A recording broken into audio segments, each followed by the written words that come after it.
IT sector में आज भी हैवी सेलिंग देखने के लिए मिला है। अगर मैं यहाँ पे देखूं तो करीब जब मार्केट खुला था तो टीसीएस, विप्रो, ये जो सारी कंपनी थी करीब 5 से 6% डाउन ही खुला था। ओके, क्योंकि अमेरिका में कल जो मार्केट अमेरिका में जिस तरीके से गिरावट हुआ था, जो भी अमेरिका का जो डीजीआई है, उसके बाद नेस्डेक है, उसमें हैवी गिरावट हुआ था, उसका असर तो आज बाजार में दिखना ही था। ओके, अब आज जो है आने वाला है सीपीआई डेटा अमेरिका का, और अनएम्प्लॉयमेंट डेटा पहले ही आ चुका है 11 तारीख को। ओके,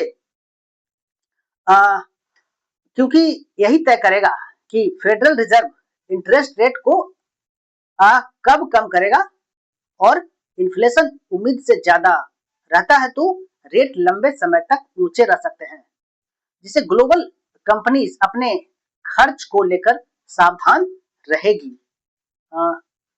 इसका सबसे सीधा असर जो भारतीय आईटी कंपनी है उस पर पड़ेगा, क्योंकि भारतीय आईटी कंपनियां की कमाई जो होती है वो लगभग 70 से 75% तक यूएस से आता है, क्योंकि यूएस से आता है।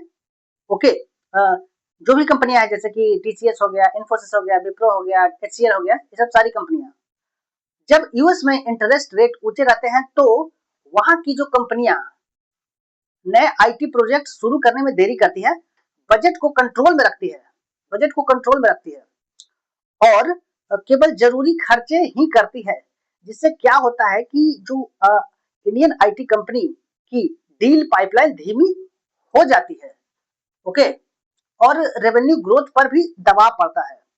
लेकिन इस समय अगर देखें तो इस समय सेक्टर केवल जो आईटी सेक्टर है वो केवल इकोनॉमिक स्लोडाउन से नहीं बल्कि एक बड़े टेक्नोलॉजी शिफ्ट से भी गुजर रहा है, जो है आर्टिफिशियल इंटेलिजेंस और ऑटोमेशन टूल्स।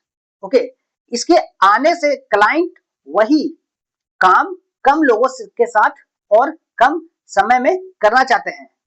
पहले पहले क्या होता था कि प्रोजेक्ट्स मैन पावर पर आधारित होते थे। अब कंपनीज प्रोडक्टिविटी और ऑटोमेशन पर ध्यान दे रही है। इसका मतलब कि आउटसोर्सिंग का जो पुराना मॉडल बदल रहा है, और बिलिंग भी इफर्ट्स के बजाय रिजल्ट पर आधारित हो रही है।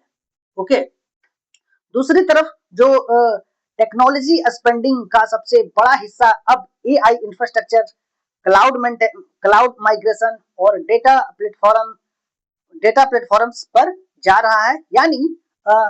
यानी क्लाइंट ट्रेडिशनल सपोर्ट और मेंटेनेंस के बजाय ट्रांसफॉर्मेशन प्रोजेक्ट पर फोकस कर रहे हैं। इससे जो इंडियन आईटी फर्म को अपने सर्विस मिक्स को बदलना पड़ रहा है। उन्हें अब digital engineering, data, cyber security, AI based solution पर काम करना होगा। कंपटीशन भी बढ़ गया है। क्योंकि कंसल्टिंग लीड ट्रांसफॉर्मेशन डील में जो एसेंचुएट कंपनी है, वो जैसे कि ग्लोबल फर्म मजबूत पकड़ बनाए हुए है। मतलब कि जो एसेंचुएट कंपनी है वो ग्लोबल फर्म मजबूत पकड़ बनाए हुए है कंसल्टिंग लीडिंग ट्रांसफॉर्मेशन डील में। ओके, तो अब केवल कॉस्ट एडवांटेज काफी नहीं है। इंडियन कंपनीज को इनोवेशन, डोमेन नॉलेज और फास्टर एग्जीक्यूशन दिखाना होगा।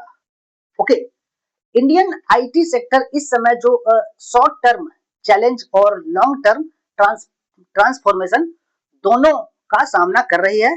नियर टर्म में ग्रोथ मॉडरेट रह सकती है, लेकिन जो कंपनियां एआई को अपनाकर अपने बिजनेस मॉडल को बदल देगी, वही आने वाले वर्षों में सस्टेनेबल ग्रोथ हासिल करेगी।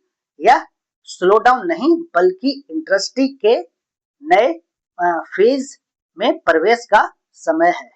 ओके, तो प्लीज वीडियो को लाइक और